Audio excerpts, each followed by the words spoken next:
sanyiila kee wakiiti ijoolleen karaa lixaasi giddu galaafan waamaa sanyii lama qixxeessa ijoollee giddu galeessa oboon gara duraatti shakiin jedhin biyya baakee dirratti sanyiila kee wakiiti ijoolleen karaa lixaasi giddu galaafan waamaa sanyii lama qixxeessa ijoollee giddu galeessa.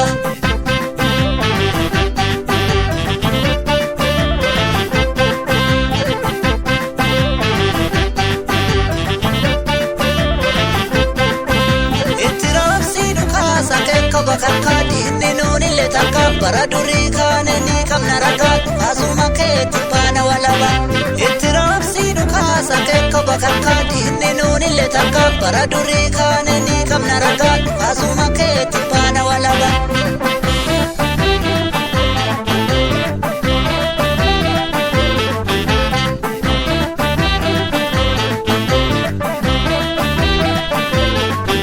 kibagara sadolo bikilchite takota kumata mambarsiste mukafta romiyana oboko kutatuko bakalcha barijala ujidu kana kesa tate tasabakena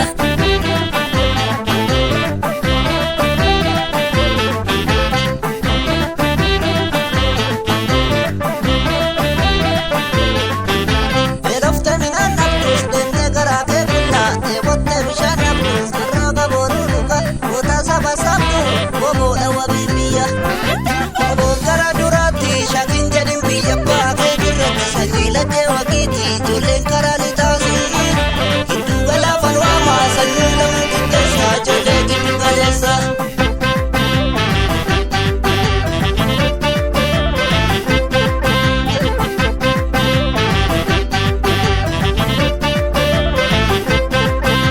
Akkodeessan miti lolli fololli gargari gadeemaa ololti gochaanitti agarsiisna nuti.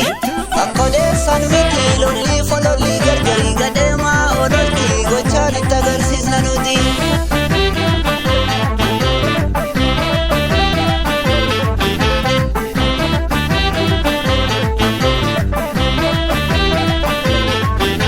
Caljenneen falmanne biyya keenya dhabne naftanyaan dhaalamne dhaloota qabsoon margee kanaaf ciisee rafne.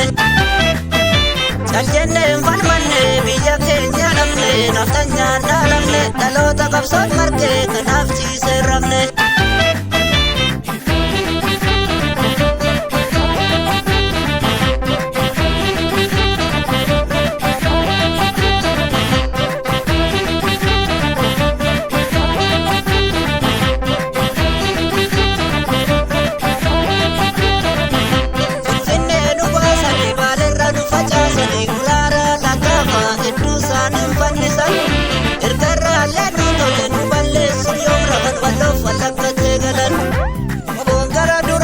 Shakin jedhin biyya baakee dirratti sanyiila kee wakiiti ijoolleen karaa lixaasi giddu galaafan waamaa sanyii lama qixxeessa ijoollee giddu galeessa.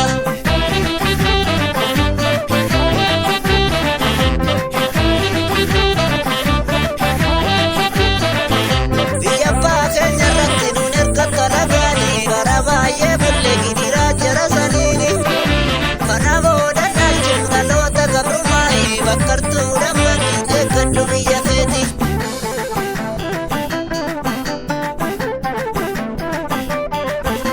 Oromoodhaan lolte hin milkooftuu yartu ilmaan saatuu dhufe eessattuu jalaan galtu kan hidhames ba'uu fi kan bakkattes galuu fi woboo bira dhaabbadha waan dandeessan maraani.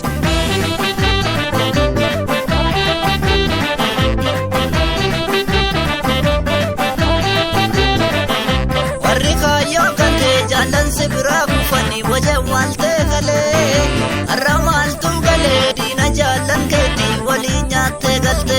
Oboon gara duraatti shakin jedhin biyya baakee dirratti sanyiila kee wakiiti ijoolleen karaa lixaasi giddu galaafan waamaa sanyii lama qixxeessa ijoollee giddu galeessa.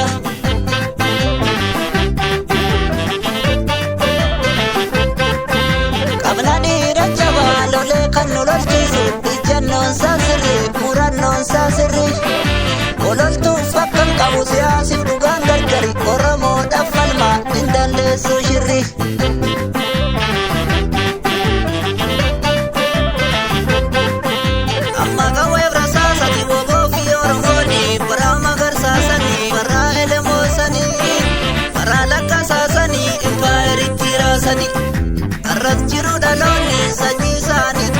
kanamchi zarrafne kuno finfinne marse kuno finfinne marse kuno finfinne marse